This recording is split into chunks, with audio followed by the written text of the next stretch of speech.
Hi friends, आज का हमारा वीडियो लेक्चर है फ्यूचर टेंस पे। आज हम फ्यूचर टेंस की यानी मुस्तकबिल, ज़माने मुस्तकबिल, आने वाला ज़माना, उसकी फर्स्ट टाइप फ्यूचर इंडेफिनेट या जिसको हम सिंपल फ्यूचर के नाम से भी जानते हैं या हम फ्यूचर सिंपल भी कह सकते हैं, इसे डिटेल में एक्सप्लेन करने जा रहे हैं। फ्यूचर इंडेफिनेट को उर्दू में बोला जाता है मुस्तकबिल नामुकम्मिल। अब निशानी है यानी हम सेंटेंस को पहचानेंगे कैसे, तो निशानी है गा गी गे। जैसे मैं खाना खाऊंगा, वो पार्टी में नाचेगी, हम शादी में जाएंगे, हम क्रिकेट खेलेंगे। ये जो लास्ट पे गा गी गे है, इनके बदौलत हम सेंटेंस की पहचान कर सकते हैं। यानी गा गे गी जो है ये निशानी है हमारे फ्यूचर इनडेफिनेट टेंस की सेंटेंसेस की। अब सबसे पहले बात करते हैं अफर्मेटिव सेंटेंसेस। तो अफर्मेटिव सेंटेंसेस को बनाने का रूल क्या है, यानी सेंटेंस का स्ट्रक्चर कैसा है। सबसे पहले हम करते हैं सब्जेक्ट का use plus modal will slash shall, यानी आप विल का यूज भी कर सकते हैं, शेल का यूज भी कर सकते हैं, प्लस V1 प्लस ऑब्जेक्ट। और एक बात, यानी जब भी हम किसी भी सेंटेंस में मॉडल, किसी भी मॉडल का यूज करें, चाहे वो विल हो, शेल हो, कैन हो, कुड हो, मे हो, माइट हो, तो उसके बाद हमेशा वर्ब की फर्स्ट फॉर्म का ही यूज करना है। तो सबसे पहले हम क्या करेंगे, सब्जेक्ट लगाएंगे, उसके बाद विल स्लैश शेल, यानी या विल का यूज करना है या शेल का यूज करना है, प्लस V1 प्लस ऑब्जेक्ट। ठीक है। अब जो हमारे पास ये जो दो मॉडल्स यूज हुए हैं, विल और शेल, विल का यूज हमने करना है ही के साथ, शी के साथ, इट के साथ, दे के साथ, यू के साथ। जब हमारे पास सिंगल नेम हो या प्लूरल में नेम हो, यानी एक से ज्यादा नाम हो, तब हमने विल का यूज करना है और शेल का यूज करना है फर्स्ट पर्सन प्रोनाउन आई और वी के साथ। ठीक है। लेकिन जब हमारे पास कंडीशन क्या हो, नॉर्मल हो, जैसे मैं जाऊंगा, आई शैल गो, वो नाचेंगे, they will play, normal conditions में हमने विल का यूज सेकंड और थर्ड पर्सन प्रोनाउंस के साथ करना है और शेल का यूज फर्स्ट पर्सन प्रोनाउन के साथ करना है। लेकिन जब हमारी कंडीशन जो है, हमारी कंडीशन में सर्टेनिटी आ जाती है या कोई डिटर्मिनेशन हो जाती है, तब विल जो है, विल का यूज हमने आई और वी के साथ करना है और शेल का यूज करना है he, she, it, they, you, name वगैरह।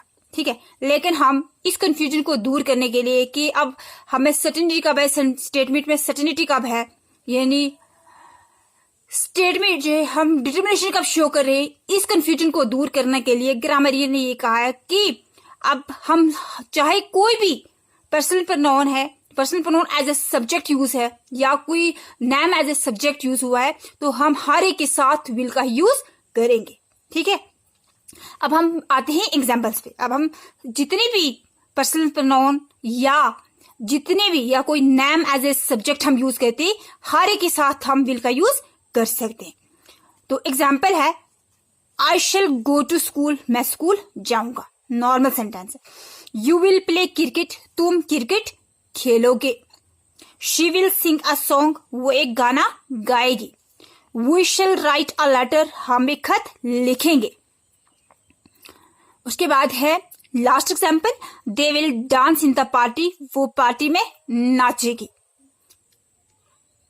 यानी इतना याद रखें कि फर्स्ट पर्सन प्रोनाउन आई और वी के साथ हम नॉर्मल कंडीशन में शेल का यूज करेंगे, सेकंड और थर्ड पर्सन प्रोनाउन के साथ नॉर्मल कंडीशन में हम विल का यूज करेंगे। लेकिन जब हमारी कंडीशन चेंज होगी, हमारी कंडीशन जो है उसमें सर्टेनिटी आ जाती है, डिटर्मिनेशन आ जाती है, तब शेल का यूज हमने सेकंड और थर्ड पर्सन प्रोनाउन के साथ करना है और विल का यूज हमने फर्स्ट पर्सन सिंगुलर और प्लूरल प्रोनाउन के साथ करना है।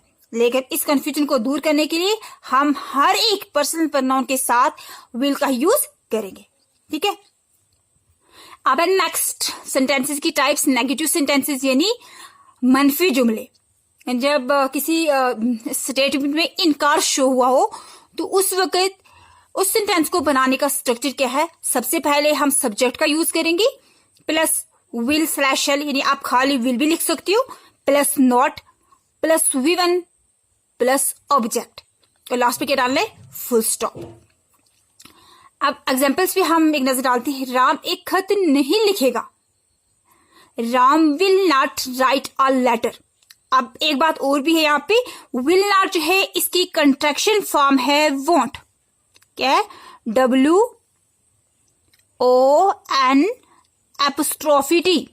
आप इसे ऐसे भी लिख सकती हो, Ram won't write a letter. Ram एक खत नहीं लिखेगा। नेक्स्ट एग्जाम्पल है, वो तुम्हारी इज्जत नहीं करेगा। He will not obey you. He won't obey you. आगे ये भी एग्जाम्पल है, I shall not do this work. I shan't, shall not की शॉर्ट फॉर्म क्या है? Shan't, SHAN'।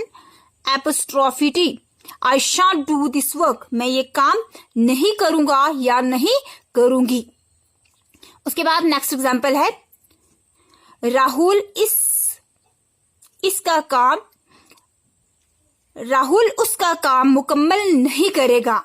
राहुल उसका काम मुकम्मल नहीं करेगा। Rahul will not complete his work. और हम ऐसे भी लिख सकते हैं, Rahul won't complete his work. Rahul उसका काम मुकम्मल नहीं करेगा। नेक्स्ट एग्जाम्पल है, राम स्कूल नहीं जाएगा। Ram will not go to school. और Ram won't go to school. यानी जब हम कंट्रैक्शन फॉर्म लाते हैं, किसी भी सेंटेंस में कंट्रैक्शन फॉर्म लिखते हैं, तब सेंटेंस की फ्लुएंसी जो है वो तेज हो जाती है। Ram won't go to school. उसके बाद लास्ट एग्जाम्पल है, हम क्रिकेट नहीं खेलेंगे। We shan't play cricket. We shan't और we shall not play cricket. Third type है हमारे पास इंटरोगेटिव सेंटेंसेस, सवालिया जुमले। अब जैसे पिछले वीडियो लेक्चर्स में हमने दो टाइप्स की पढ़ा कि दो टाइप्स के क्या होते हैं इंटरोगेटिव सेंटेंसेस। एक वो इंटरोगेटिव सेंटेंसेस जो WH फैमिली के मेंबर से शुरू होते हैं, और दूसरे वो इंटरोगेटिव सेंटेंसेस जो उसी टेंस में यूज हुए हेल्पिंग वर्ब से या जो भी उसमें मॉडल है उसमें यूज हुए होते, उससे शुरू होते हैं। अब सबसे पहले हम बात करते हैं वो स्टेटमेंट्स, वो सेंटेंसेस जो शुरू हैं WH फैमिली से। तो उन्हें बनाने का रूल क्या है, यानी सेंटेंस का स्ट्रक्चर क्या है। सबसे पहले हम WH फैमिली के मेंबर का यूज करेंगे, प्लस विल स्लैश शैल। उसके बाद सब्जेक्ट लगाएंगे, सब्जेक्ट के बाद V1 यानी वर्ब की फर्स्ट फॉर्म, ऑब्जेक्ट लगाएंगे और लास्ट पे डालेंगे क्वेश्चन मार्क। अब आते हैं एग्जाम्पल्स पे। क्या मैं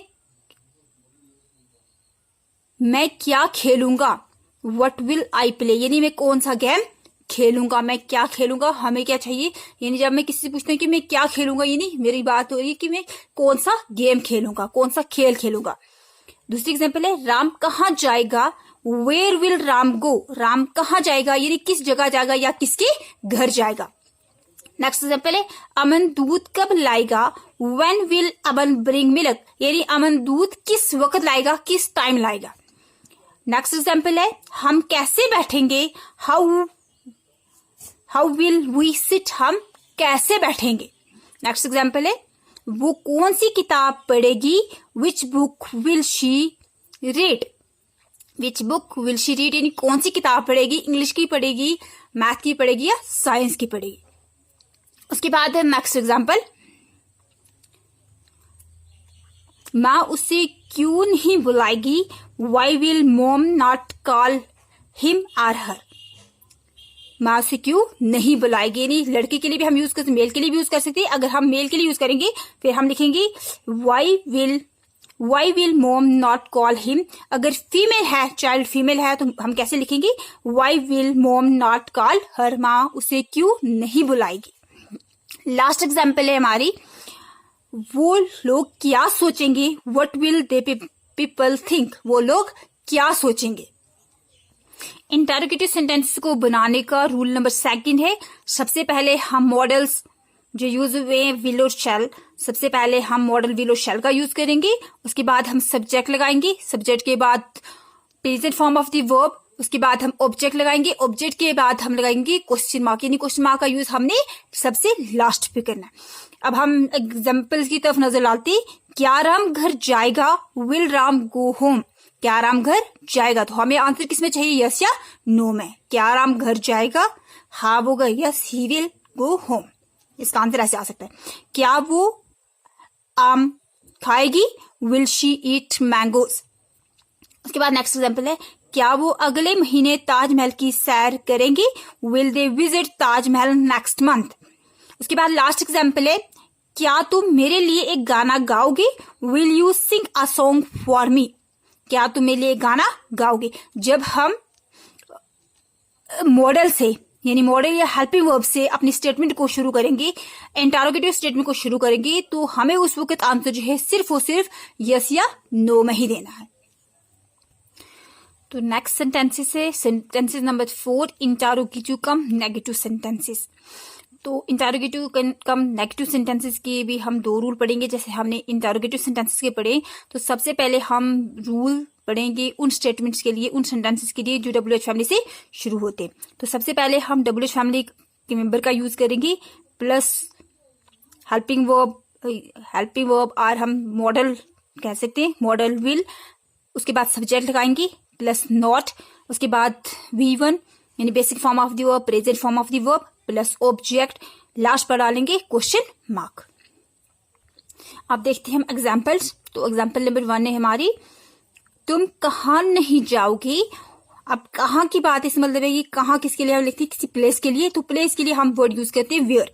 where will you not go? तुम कहाँ नहीं जाओगे। नेक्स्ट एग्जाम्पल है, तुम किसके साथ नहीं बैठोगे? विद होम यानी किसके साथ। तो किसके साथ के लिए हम इंग्लिश में क्या वर्ड यूज करते हैं, with home will you not sit? तुम किसके साथ नहीं बैठोगे। नेक्स्ट एग्जाम्पल है, तुम किस वक्त खाना नहीं खाओगे? At what time will you not eat food और हैव फूड? या आप ईट फूड भी लगा सकते हो, हैव फूड भी लगा सकते हो। At what time will you not eat food? तुम किस वक्त खाना नहीं खाओगे। अब है रूल नंबर 2। अब हम रूल नंबर 2 पढ़ेंगे उन स्टेटमेंट्स के लिए जो शुरू होती है मॉडल विल से। तो सबसे पहले हम मॉडल विल का यूज करेंगे, उसके बाद हम सब्जेक्ट लगाएंगे, सब्जेक्ट के बाद नॉट लगाएंगे, नॉट के बाद V1, उसके बाद ऑब्जेक्ट और लास्ट पर डालेंगे क्वेश्चन मार्क। अब हम एग्जाम्पल्स पे आते हैं। तो सबसे पहले एग्जाम्पल है, क्या तुम मुझसे शादी नहीं करोगे? Will you not marry me? और हम इसे ऐसे भी लिख सकते हैं, वॉन्ट यू मैरी मी? यानी जब हम इसको वॉन्ट करेंगे तब जो है ये नॉट पहले आ जाएगा, वॉन्ट यू मैरी मी और will you not marry me? क्या तुम मुझसे शादी नहीं करोगे। नेक्स्ट एग्जाम्पल है, क्या वो अगले महीने घर नहीं आएंगे? Will they not come to home next month? और हम इसे ऐसे भी लिख सकते हैं, will they not come home next month? और ऐसे लिख सकते हैं, won't they come to home next month? क्या वो अगले महीने घर नहीं आएंगे। नेक्स्ट एग्जाम्पल है, क्या रूबी सोमवार से तुम्हारे दफ्तर में काम नहीं करेगी? Will Ruby not work in your office from Monday? या आप ऐसे भी लिख सकते हो, won't Ruby work in your office from Monday? क्या रूबी सोमवार से तुम्हारे दफ्तर में काम नहीं करेगी। उसके बाद नेक्स्ट एग्जाम्पल है, क्या वो कल से मस्जिद में नहीं जाएगा? Will he not go to mosque from tomorrow? Tomorrow होता है आने वाला कल, यस्टरडे होता है गुजरा हुआ कल। अब यहाँ पे फ्यूचर की बात हो रही है, तो फ्यूचर में हम कौन सा कल यूज करेंगे, tomorrow. Will he not go to mosque from tomorrow? क्या वो कल से मस्जिद में नहीं जाएगा, यानी आने वाले कल से मस्जिद में नहीं जाएगा। आप ऐसे भी लिख सकते हैं, won't he go to mosque from tomorrow. Next example है, क्या मेरी माँ हमारे लिए अब खाना नहीं पकाएगी? Will my mother not cook food for us now? क्या अब हमारी माँ हमारे लिए खाना नहीं पकाएगी, यानी क्या मेरी माँ हमारे लिए खाना नहीं पकाएगी। नेक्स्ट एग्जाम्पल है, क्या राबिया पार्टी में नहीं नाचेगी? Will Rabia not dance in the party? और won't Rabia dance in the party? Last पे क्या डालना है, sign of interrogation. Last example है, क्या वो मेरे कारोबार में मेरी मदद नहीं करेंगे? Will they not help me in my business? और won't they help me in my business? क्या वो मेरे कारोबार में, मेरी बिजनेस में मेरी मदद नहीं करेंगे। फ्रेंड्स, अगर मेरी ये वीडियो आपको अच्छी लगे तो प्लीज मेरे चैनल को सब्सक्राइब करना। अल्लाह हाफिज।